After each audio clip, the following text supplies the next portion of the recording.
Add salt to everything. When you break your fast, add salt to that too. When you're talking about research, when you're talking about everything like that, we have to look at the mind too. So commandment number 4 is practice the proper mindset and meditation while you're fasting. But it makes it or breaks it. You see, if you're constantly stressed out during your fast, you're not going to be able to sustain that lifestyle. It's just the way that it goes. There's a fine balance between triggering the right stress response and keeping relaxed. There's a stress on the body, and that stress is what's actually eliciting all the positive effects that we could possibly want. It's the adaptation to that stress, the adaptation from the stress of abstaining from food that is getting us everything that we want. So, on the contrary though, we have something that's kind of the opposite. Everybody always talks about working out. They always want to know, like, how should I work out when I fast? Should I do cardio? Should I do high intensity interval training? Should I do some weight training? Well, let's go ahead and put this topic to bed once and for all. So when we're talking about workouts, we have to look at things a little bit differently. You see, one of the most important things, and what I would consider the 5th commandment of intermittent fasting, is that you shouldn't be changing up your workout routine too much.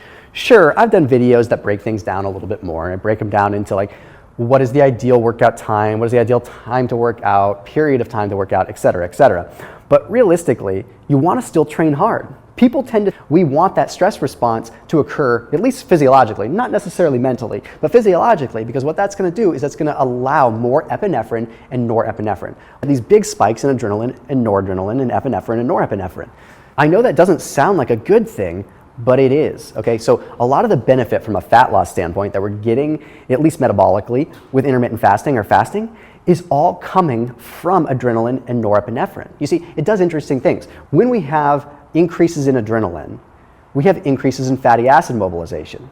We have increases in what are called cyclic adenosine monophosphate, or also known as CAMP. Okay, what this does is it allows fatty acids to be released in the bloodstream so that we can actually burn them for fuel. Okay, this is very, very important. Again, it's all about the stress response. So, case in point, high intensity interval training causes more stress on the body. It actually causes more adrenaline and more noradrenaline and epinephrine to release, which is what is giving us the benefit, at least metabolically, from the fast in the first place. You want the adrenaline, it's your friend. But what about when you're getting to a point where it's time to break your fast? Let's say breaking your fast properly, I mean always, always, always. Commandment number 6, break your fast with a small meal first. There's a reason why you want to break your fast with just a little bit of protein and something really small. And that is simply for 2 reasons. 1, it allows you to maintain control of that insulin spike. When you go for a long period of time without eating, the first thing that you eat, your body is going to be very, very sensitive to, very receptive to, which means that your insulin sensitivity is high, which means you could spike your insulin very, very high. So I want you to control it with just a small meal so that your blood sugar goes up a little bit, your insulin levels come up a little bit, and then like an hour later, you have your big meal, you have a larger meal.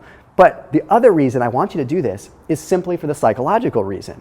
If you break your fast and you allow yourself to just have a big meal, you're gonna go overboard, okay? You're gonna consume something that's gonna cause you to consume more food. You're gonna cause a blood sugar spike that's gonna make you eat more food. But it's also just easy to let your emotions and everything get the best of you. So control it with a small meal. And then about 60 minutes later, have your big meal and have a little bit more relaxation with that meal, okay? If you wanna just let loose a little bit and enjoy some food because you've been abstaining from calories all day, that is your time. 7, try not to fast back-to-back days.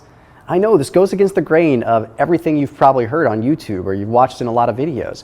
The fact is that my opinion on intermittent fasting is that it should be done intermittently. Now, I'm not totally against fasting every day if you're accustomed to it and that's what you want to do, and maybe it's just a healthy lifestyle for you and it just works great for you to skip breakfast. Totally okay with that. But I do have to point out that if you fast every single day and you don't get enough of the calories in that you need to get in, eventually your metabolism is going to slow down. You need to be paying close attention to that. So what I recommend you do is fast every other day and keep your calories moderately high on the days you're not fasting. Just moderately, like maintenance level, maybe even a little bit above. And then use your fasting days as the days to accelerate fat loss. Those are the days when you burn fat. So look at your calories over the course of 7 days rather than over the course of every day. That is be very, very particular about the supplements that you take during a fast. Okay. What you don't want to be doing is consuming fat-soluble supplements, fat-soluble vitamins. Now, these are not fat-soluble, these are water-soluble. So it's a perfect example. Like if something is in a capsule, it's usually okay. Okay, now I'm going to break this down a little bit further, but you don't want to be consuming fat soluble. So that means soft gels, that means like fish oil, things like that. Don't consume those during your fasting period, okay? Why? Well, researchers concluded that because you are giving yourself antioxidants, you're sort of taking away from the body's ability to have those antioxidants occur naturally. So you're basically sheltering the body, you're sheltering the cells.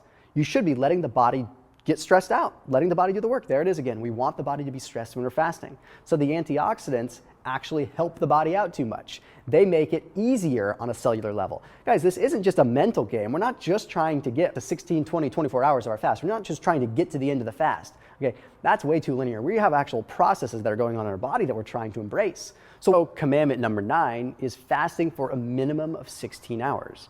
You see, the benefits actually start at 16 hours. It's not like you're just magically at exactly where you need to be at for 16 hours. The benefits start at 16 hours. So 16 hours should be the minimum length of time that you fast. It's really, really important. In fact, push it longer if you can. Nothing says you have to go just to 16. Go to 18, go to 20. Heck, a lot of times when I fast, even on my just normal intermittent fasting days, I still fast for like 22 hours. I'll fast from like 9 p.m. to 7 p.m. the next day, and I feel tremendous doing it. Sometimes 16 hours just isn't enough. And if the benefits just start at 16, they compound and get better and better and better the longer that you go, up until about 34 to 40 hours, then it's kind of a line of diminishing return. So when it comes down to that 10th commandment, it's all about making sure you block out the haters.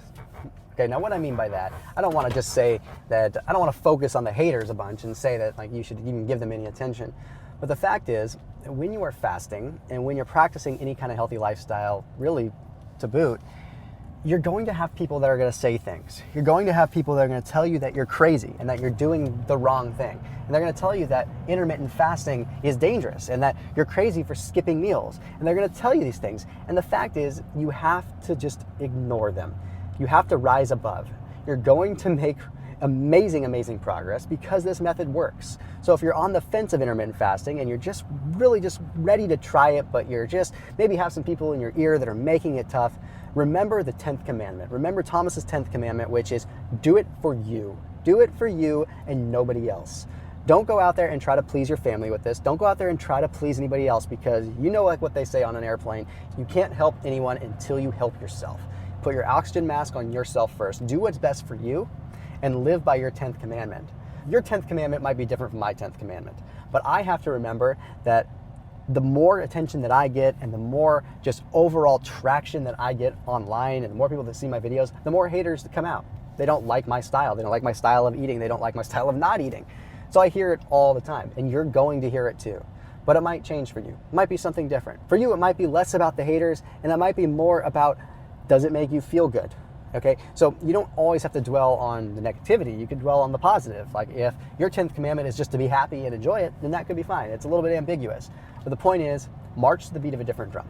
Because if you do, you're gonna have success. No one ever got any amount of success or got amazing results by doing the conventional things. You have to